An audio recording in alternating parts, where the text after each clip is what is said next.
Olá, sejam bem-vindos à Live JR, o nosso espaço para falar sobre os assuntos mais importantes da semana e que também foram notícia no Jornal da Record. Nosso papo hoje vai ser sobre economia, porque recentemente a CNI, a Confederação Nacional da Indústria, divulgou a expectativa de crescimento para o PIB de 2022. O Produto Interno Bruto do Brasil deve crescer esse ano 3,1%. A previsão é de alta.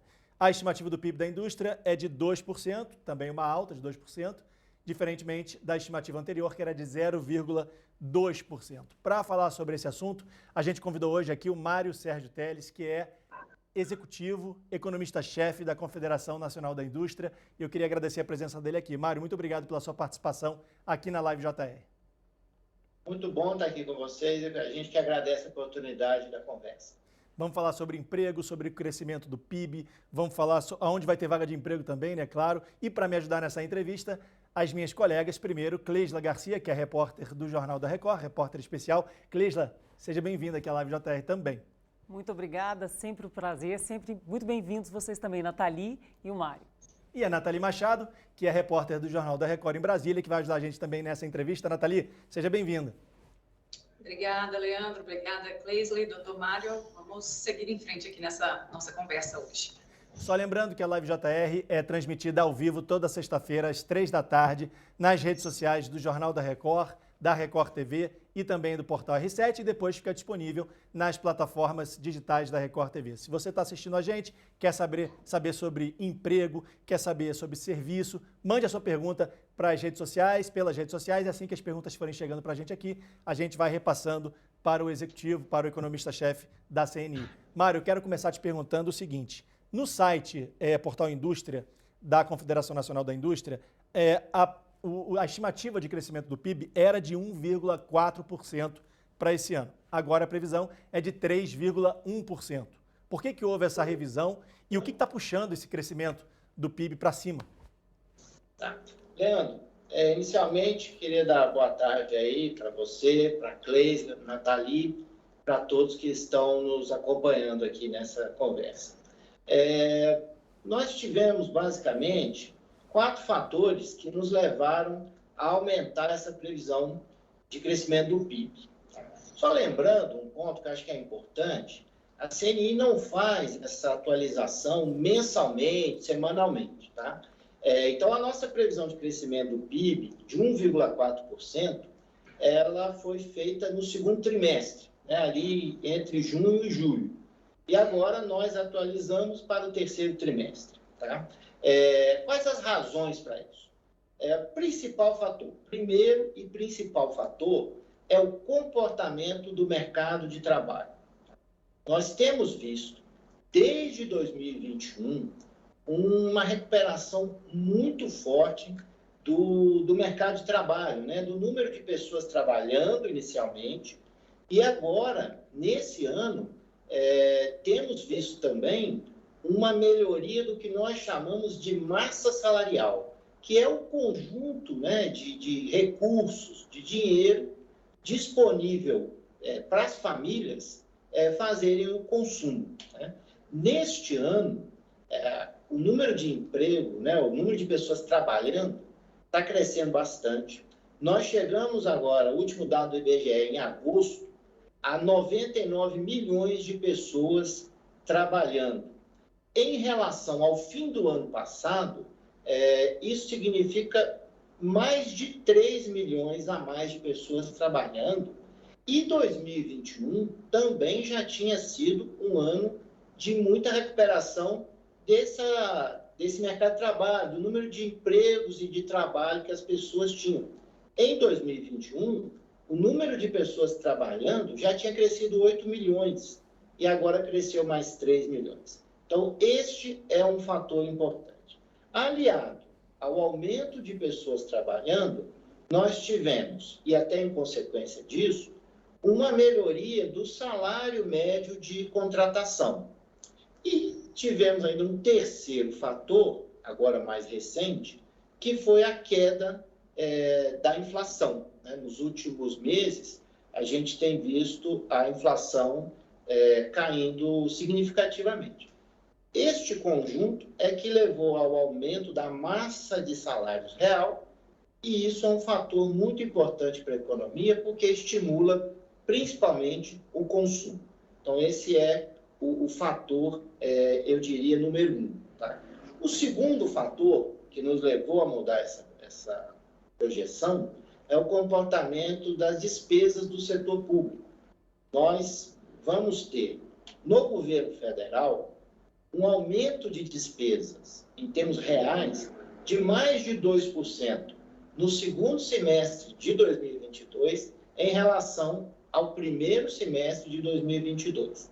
E o mesmo comportamento está acontecendo em estados e municípios.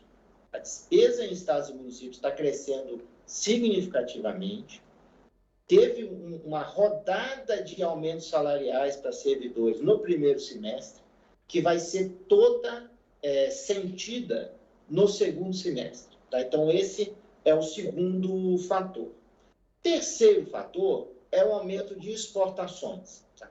As exportações brasileiras esse ano, em relação a 2021, estão crescendo quase 20%, 19%. Isso é muito importante porque significa renda entrando na nossa economia. Esse crescimento das exportações é muito em função de preço, principalmente preços na agropecuária e na indústria extrativa mineral, não tanto quantidade. Mas na indústria, a gente percebe menos o efeito de preço e mais de quantidade. Então, esse é outro fator que ajuda a explicar também o novo comportamento da indústria que nós estamos prevendo. A indústria de transformação está exportando mais. E para terminar os fatores positivos, que é uma coisa que afeta muito a indústria, é a normalização do fornecimento de insumos. Nós tivemos, principalmente em 2021 e entramos em 2022, com uma escassez de insumos, né? Um problema mundial provocado pela pandemia, começou a faltar muito insumo para a produção. Setor automobilístico, por exemplo, é um caso muito emblemático, faltando peças para fazer automóveis.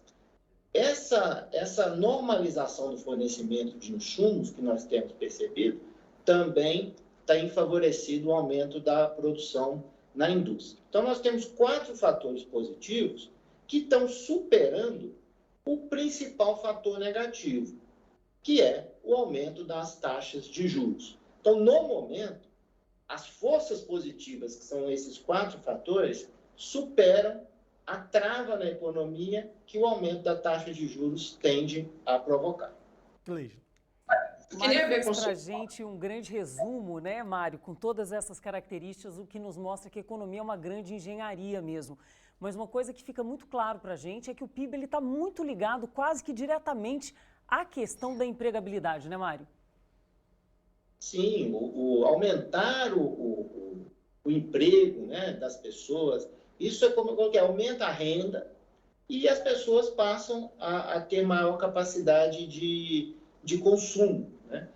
Isso é fundamental para esse movimento de crescimento da economia. Não pode ser o único elemento, porque se nós levarmos, por exemplo, a um endividamento excessivo da população, a economia pode crescer hoje e travar amanhã. Né? Então, tem que ser um crescimento que a gente chama de uma forma sustentada, com mais pessoas trabalhando, mais produção, mais investimentos, para que o crescimento da economia não se dê em soluços, né? Cresce, depois para, depois cresce novamente. Então, o emprego é fundamental e nós precisamos de uma continuidade. O crescimento contínuo é a melhor forma para tornar um país mais rico. A gente tem esse período aí, obrigada, Leandro, pós-pandemia, e a Cleisla comentou essa questão da empregabilidade, e a gente consegue observar também o terceiro setor, ele também está ligado diretamente a esse crescimento, nessa positividade desse cenário que a gente consegue observar hoje?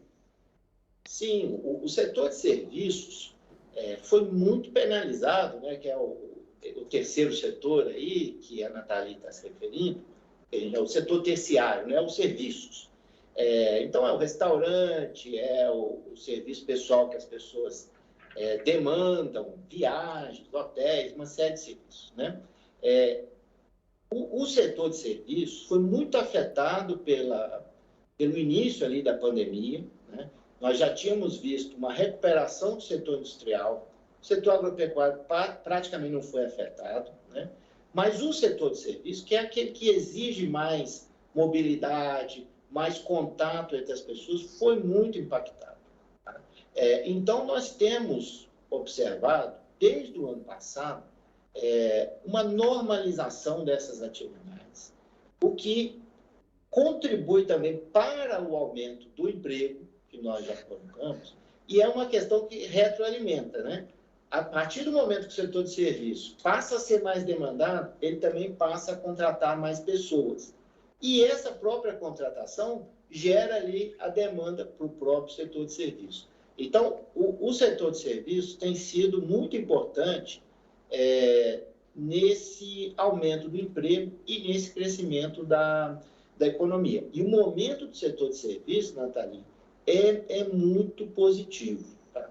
Nesse ano, em 2002, em relação a 2021, a pesquisa do IBGE mostra um crescimento de mais de 8% do volume de serviços prestados, né, às famílias e às empresas, que é um percentual muito significativo.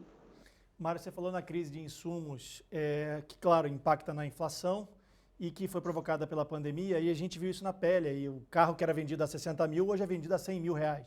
O carro que custava 100 mil, hoje custa quase 200 mil reais. Queria que você falasse como é que a guerra na Ucrânia também impactou nessa crise de insumos e se existe a previsão para melhorar isso. A gente volta, na sua opinião, ao patamar que era antes, ou isso não vai acontecer? Olha, o problema do insumo é muito importante, né? Você lembrou bem aí, Leandro. A questão da guerra da Ucrânia, eu acho que é até um ponto que nós precisamos, é importante falar sobre isso.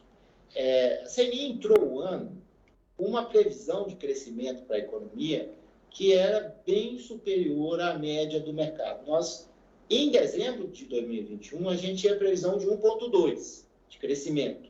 Tá? Quando começou a guerra na Ucrânia, nós, por conta das preocupações com relação aos insumos, ao custo e à disponibilidade de insumos, nós reduzimos a nossa projeção de crescimento. Tá? Mas, à medida que o tempo foi transcorrendo e nós fomos conseguindo perceber melhor os efeitos da guerra na Ucrânia sobre essa questão dos insumos, nós percebemos que tem efeito, sim, tem efeito mais fortemente nos produtos em que esses dois países são mais fortes, mais significativos, né? Questões de cereais, né? Trigo, soja, alguma coisa em termos de carvão mineral, mas nas outras matérias-primas, nos outros insumos, nós percebemos que o impacto foi quase nenhum. Né? Então, por isso, nós voltamos a trabalhar com essa hipótese de normalização do fornecimento de insumos. E a normalização tem ocorrido. Para vocês terem uma ideia, a gente faz uma pesquisa aqui com as empresas e perguntamos qual é o maior problema ou os 3 maiores problemas que aquela empresa está enfrentando no momento. Tá?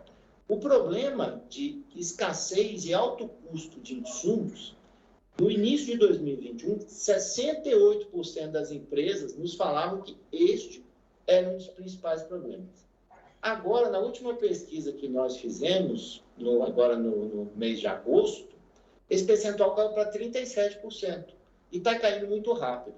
Então, isso tem se normalizado, apesar dessa preocupação da guerra da Ucrânia, que, como eu volto a dizer, continua tendo efeito, mas é um efeito mais localizado, não é um efeito tão amplo como nós temíamos logo que a guerra começou. Mas o senhor acredita que a gente volta a comprar produtos mais baratos ou não? Ah, tá sim. Como antes?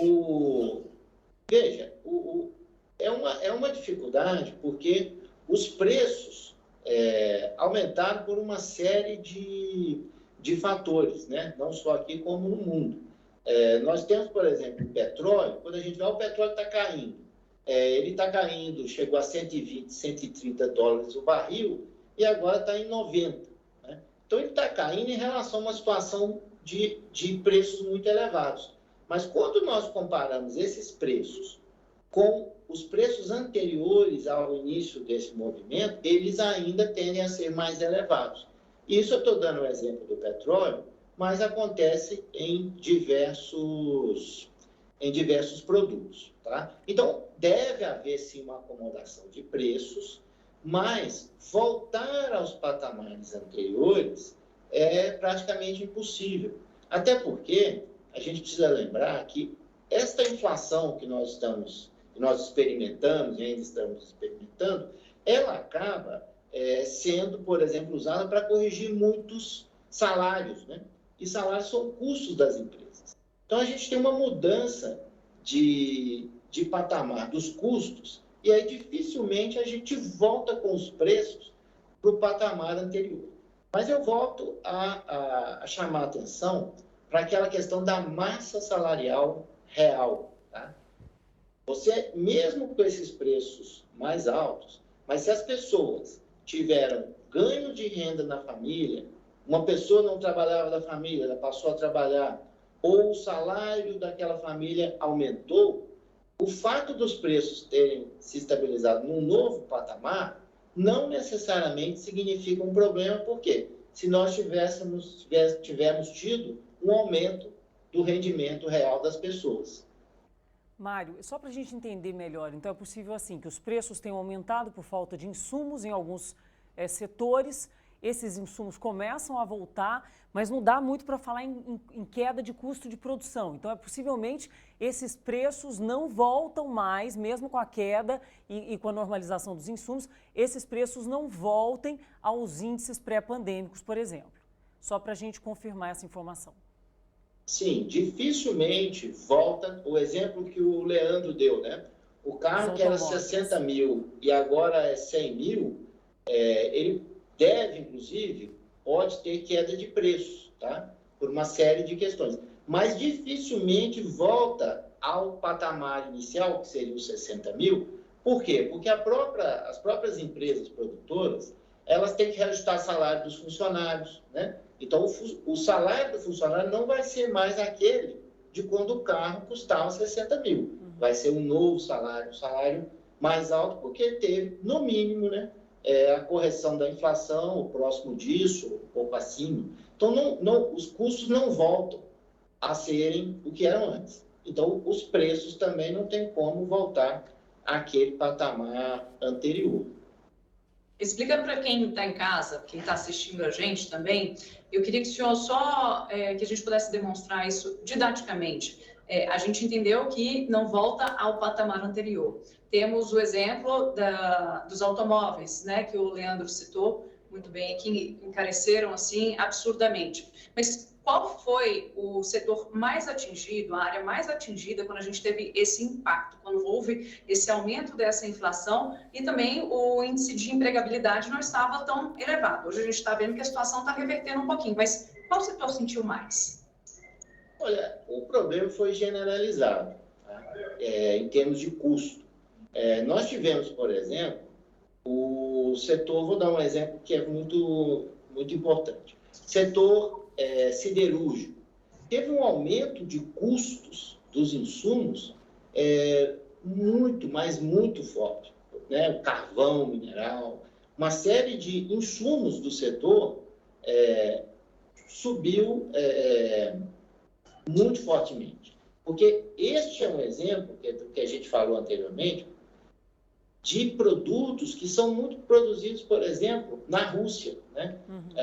A Rússia é grande fornecedor de carvão mineral, que é um insumo para o setor siderúrgico. Né? Então, esse setor é um setor em que houve muito aumento de custo de insumos. As empresas, em alguma forma, têm que repassar isso para os seus preços, e o aço é um insumo fundamental para uma série de cadeias de produção. Então, isso acaba entrando aí na cadeia de produção e vai levando os aumentos do insumo, passa para o produto intermediário e chega lá no produto final, como, por exemplo, aqui o automóvel, mas nós podemos falar, por exemplo, da construção civil também, que é grande demandante de aço. Mas, de modo geral, Nathalie, os impactos foram generalizados. Nós não temos um setor que sofreu mais ou que sofreu menos do que os outros. Por exemplo, o setor farmacêutico, né? Os insumos, que grande parte, inclusive, vem da Ásia, também tiveram aumentos significativos. Então, o problema foi generalizado. Mário, você falou que a crise de insumos afeta a inflação, mas, segundo a própria CNI, a exportação vai superar a importação no Brasil em 51 bilhões de dólares esse ano. O que isso significa para o mercado brasileiro? Esse é um ponto muito importante que eu tinha enfatizado lá originalmente. Nossas exportações estão crescendo muito, principalmente em valor. Por quê? Porque o preço do que o Brasil exporta subiu muito, subiu até mais do que o preço do que nós importamos. Tá? Então, a importância disso para a economia brasileira tem dois elementos. Tá? Primeiro, o aumento das exportações em dólar, né? Mesmo com o dólar estável, isso significa mais renda entrando na economia brasileira.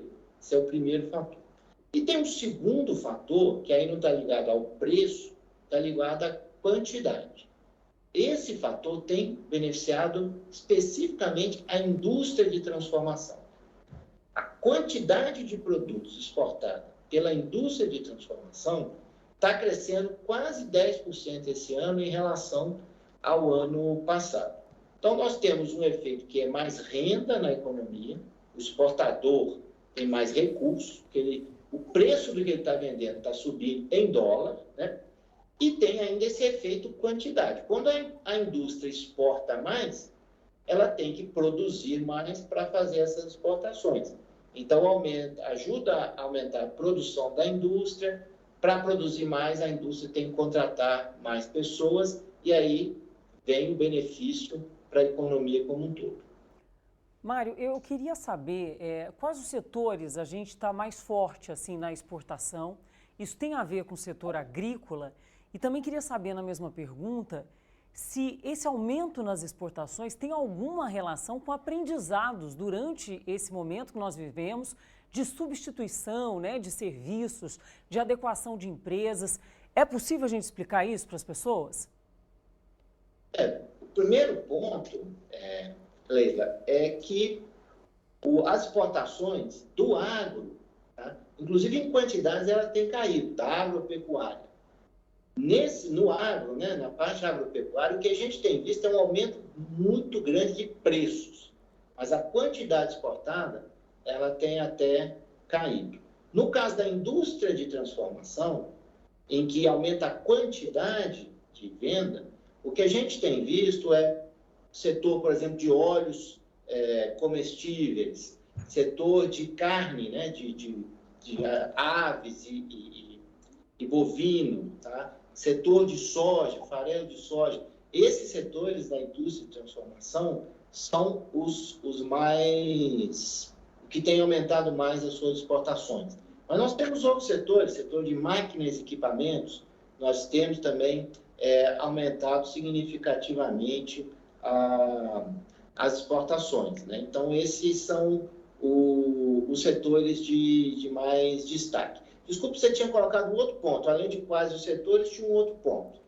O ponto se essas exportações nesses setores específicos têm relação com algum aprendizado durante a pandemia. Nós nos adequamos, aprendemos a tal ponto que estamos exportando, por exemplo, em áreas que nós não exportávamos?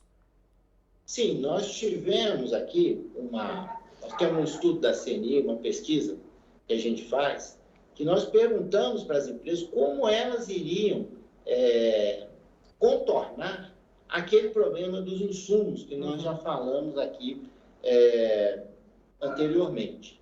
E muitas empresas nos disseram que iriam reorganizar a produção para que aquilo que era produto, insumo importado, passasse a ser adquirido no mercado interno. Então, as empresas, sim, se reorganizaram e a gente entende que parte desse ganho de competitividade que está levando essas exportações vem também dessa reorganização.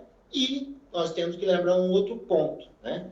Em outros países concorrentes, a gente ainda tem alguns problemas. Vamos citar o caso da China, né? A China ainda mantém uma política, digamos, anti-Covid muito restritiva. Então, é frequente, né? Não é raro, que algumas cidades na China sejam fechadas por conta de casos de Covid. Então, quando você fecha também uma empresa em outro país, abre o espaço para que o nosso produtor ocupe esse espaço no mercado internacional. Uhum. E onde foi que o Brasil conseguiu achar essas brechas? Né? Quem não era cliente do Brasil, onde é que o Brasil conseguiu encaixar mais essas exportações? A CNI tem esse levantamento? Olha, a gente não consegue identificar, Nathalie, exatamente este movimento ainda, tá? Porque a gente ainda não tem dados suficientes. Mas a gente pode, por exemplo, identificar situações como em alguns mercados pontuais. Casos de máquinas e equipamentos, por exemplo. O Brasil tem aumentado muito as suas exportações, e não em termos de valor, em termos de quantidade mesmo, maior volume exportado. Tá? Esse setor nos parece que pode ser um que teve um rearranjo rápido e, por conta dessas dificuldades em outros países, está ganhando mercados que até então não eram abastecidos pelo nosso produtor. Mário, enquanto a gente vai fazendo essa entrevista com você aqui, os internautas, seguidores do Jornal da Record e da Record TV vão enviando as perguntas para a gente. E a nossa produção selecionou aqui 3 perguntas. Eu vou começar com a primeira do Guilherme Cabral. Ele mandou essa pergunta pelo Instagram do Jornal da Record. Ele fala o seguinte, ele quer saber o seguinte: como a desvalorização do real frente ao dólar contribui para o aumento das exportações das indústrias no mercado internacional? Guilherme, com a desvalorização do real em relação ao dólar, quando ela ocorre, isso traz um ganho de competitividade para a indústria, principalmente, porque os nossos custos de produção são em real, né? Então, quando eu formo um preço em real, eu quero, por exemplo, exportar um determinado produto por R$100, né? Se eu tenho uma taxa de câmbio de R$5, eu vou querer exportar esse meu produto por $20. Né? Se essa taxa de câmbio, digamos até para facilitar o nosso exemplo, se a taxa de câmbio passa para R$10 por dólar, para eu ganhar os mesmos 100, eu só preciso cobrar $10. Né? Então, eu chego lá no mercado externo, com o câmbio valorizado, no caso 5, né? Eu estou vendendo, olha, eu estou tentando vender por $20. Se eu tenho uma desvalorização, no caso aqui eu estou fazendo uma desvalorização muito grande, né? De R$5 por dólar para R$10 por dólar, eu posso chegar no mesmo mercado e falar, olha, eu vendo meu produto por $10 e não por 20, como eu estava vendendo antes.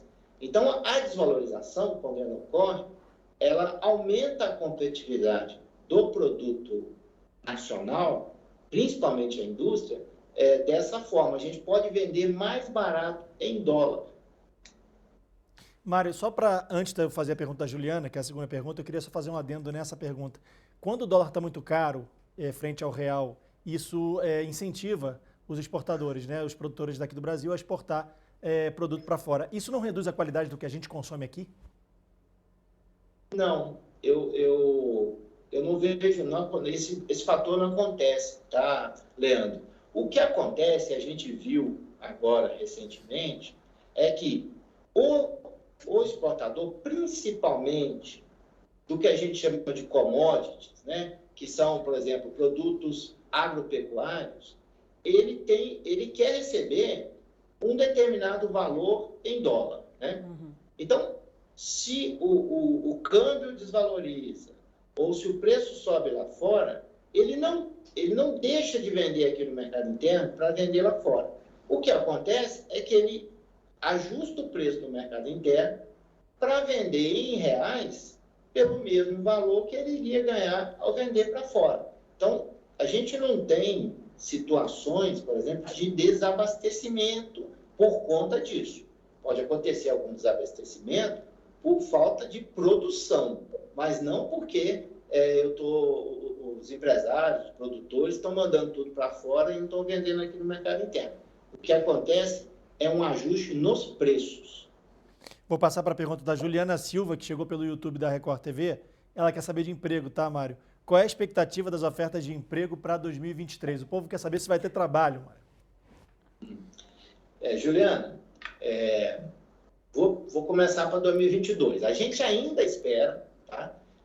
A nossa projeção é de passarmos de 99 milhões de pessoas ocupadas, que nós estamos no momento, e fecharmos 2022 em torno de 100 milhões, um pouco acima de 100 milhões de pessoas trabalhando, né? Ou empregadas ou com algum trabalho para ser feito. Para 2023, o cenário, nós ainda vamos fechar os nossos números, mas é importante nós colocarmos que, por conta daquele fator negativo que eu falei anteriormente, que é o aumento de taxa de juros, em algum momento, este fator negativo vai começar a rivalizar, a ter o mesmo efeito, a mesma intensidade do que os fatores positivos que a gente colocou aqui, como o emprego, como o lado fiscal, né, das despesas. Então, a previsão para 2023 não é de mantermos esse ritmo de aumento de vagas de emprego e de trabalho. Tá? Então, não devemos continuar com essa trajetória tão positiva. Eu não tenho ainda um número, nosso número vai ser divulgado no dia 6 de dezembro, é aí que nós vamos ter todos esses números para 2023, mas eu já posso adiantar que a expectativa é de uma desaceleração, infelizmente, uma desaceleração significativa nesse volume de novos empregos gerados na nossa economia. A última pergunta, antes de passar a bola para a Cleisla, está tendo um boom da construção civil no meu bairro aqui em São Paulo, tem mais de 10 prédios sendo construídos, e tem uma pergunta aqui do Joel Oliveira, que chegou também pelo YouTube da Record TV. Ele quer saber como é que está a questão do emprego na construção civil. Vai aumentar, vai continuar a mesma coisa? É exatamente isso que você falou em relação a todos os outros empregos? Jean, a construção civil, não sei se está nos acompanhando desde o início, né? Quando nós aumentamos a projeção de crescimento da indústria de 0,2% para 2%, como o Leandro colocou na abertura, grande parte desse movimento foi por causa da construção civil. Nós tínhamos uma previsão de crescimento de 2% do PIB da construção civil esse ano e aumentamos para 7%. Justamente por isso, né, e o Leandro tem visto isso acontecendo, muitos prédios em construção. O momento da construção civil realmente é muito significativo. Tá? O que os empresários da construção civil estão nos dizendo? Nós vamos, inclusive, no dia 31 de outubro, nós vamos divulgar uma nova pesquisa sobre construção civil, mas eu já posso adiantar aqui uma informação. A última pesquisa, que ainda vai ser divulgada, já nos traz a informação de que os empresários da construção continuam contratando e têm expectativas de continuar contratando nos próximos 6 meses. Então, eu diria que, no caso específico da construção civil, a gente deve ter ainda um movimento de contratação até mais significativo, um movimento melhor do que para o emprego na economia de modo geral. Mário, de um modo geral, os dados, as previsões são bastante otimistas, mas a gente sabe que a economia ela é muito dinâmica, né? de que variáveis a economia ela depende para que essas previsões se tornem dados reais, não só para 2022, mas também para o primeiro semestre do ano que vem? Olha, os dados, tá, Cleisla? O mais importante que nós estamos acompanhando aqui muito de perto essa última questão que a gente acabou de conversar, o mercado de trabalho. Hoje, o grande fator de desempenho positivo da nossa economia é o que está acontecendo no mercado de trabalho. Então, para que as nossas projeções até o final de 2022, e aí eu te diria que muito provavelmente, como a gente já está também muito perto, elas vão se concretizar. Tá? Para o início de 2023, a economia não dá grandes trancos, vamos dizer assim. Né? Então, ninguém deve esperar que a gente chegue até dezembro com um movimento ainda positivo na economia e que em janeiro isso se altere significativamente. Quando a gente fala de uma desaceleração da economia para 2023, isso é algo que vai acontecer ao longo dos meses de 2023. Então, eu poderia te dizer que o fator-chave no momento é o emprego, por um lado, pelo lado positivo, e os efeitos do aumento de taxa de juros pelo lado negativo. Então, o que a gente está olhando aqui agora é quando que um efeito desse vai passar a ser mais forte que o outro. No momento, o emprego está superando a taxa de juros. Em algum momento, isso deve inverter. E aí a economia vai começar a desacelerar. Mas eu entendo que até o fim do ano, e como não temos grandes trancos na economia, o início do ano que vem não deve ainda ser de forte desaceleração. A desaceleração nós devemos acompanhar ao longo dos meses de 2023. Esse cenário político que a gente vive hoje em dia, que a gente enfrenta, o senhor acredita que possa influenciar também nessa questão da economia para o próximo ano? Não, eu não vejo dessa forma. Tá? Basicamente, o empresário, ele se orienta por variáveis econômicas, tá? E uma variável mais importante, que é se o consumidor está batendo na porta dele e pedindo o produto, pedindo os serviços que ele produz. Tá? Então, o que a gente tem que... O empresário se move dessa forma. A gente tem até uma pesquisa aqui que a gente pergunta para o empresário como é que estão as condições atuais, que é isso que eu falei. As pessoas estão batendo na sua porta, querendo comprar o seu produto, querendo comprar o seu serviço. E como é que está a sua expectativa? Tá? Então, a gente faz essas duas perguntas. Os nossos índices de confiança continuam elevados, tá? Historicamente elevados. E nós estamos à porta do segundo turno das eleições. Então, não vejo este movimento. Eleição não muda o dia a dia das empresas, das fábricas. Todo mundo acompanha, mas a produção segue a demanda do consumidor. Mário, última perguntinha antes da gente terminar. Falta um pouquinho mais de um minuto para acabar a nossa live. Eu queria saber o seguinte. O senhor falou que está tendo deflação, né? tendo menos inflação até o final do ano, uma previsão de crescimento do PIB para 3,1%, em vez dos 1,4% que foram previstos no meio do ano. Isso vai gerar mais emprego temporário agora no final do ano? Como é que isso se reflete nesses empregos temporários? Olha, as contratações, a gente tem esse movimento temporário, ele é mais forte no comércio do que na indústria. Né? Mas o que a gente tem percebido, volto ao ponto, porque realmente o ponto é muito importante. Com o mercado de trabalho como está, com o aumento do emprego, com a massa salarial crescendo, as perspectivas, eu imagino, para o comércio são positivas. Então, mais pessoas com salário para comprar. Com esse movimento de queda da inflação, esse salário ele é menos corroído, né? Ele é menos desvalorizado. Então, eu acredito que tem sim uma expectativa positiva para as vendas de fim de ano e isso vai se refletir em contratações. Não é a nossa base, né? A gente acompanha os dados, por exemplo, da CNC, Confederação Nacional do Comércio, e a gente vê notícias de que estão realmente se preparando para um volume significativo de contratações temporárias. Vamos torcer, né, Mário? Espero que todo mundo compre no final do ano e tenha mais emprego para todo mundo. Eu quero agradecer a presença do Mário Sérgio Teles, que é economista-chefe da Confederação Nacional da Indústria. Mário, muito obrigado pela sua participação aqui na Live JR. Obrigado, boa tarde a todos. Quero agradecer também as minhas colegas, repórteres do Jornal da Record, Cleisla Garcia e Nathalie Machado, repórter de Brasília. Muito obrigado pela participação de vocês.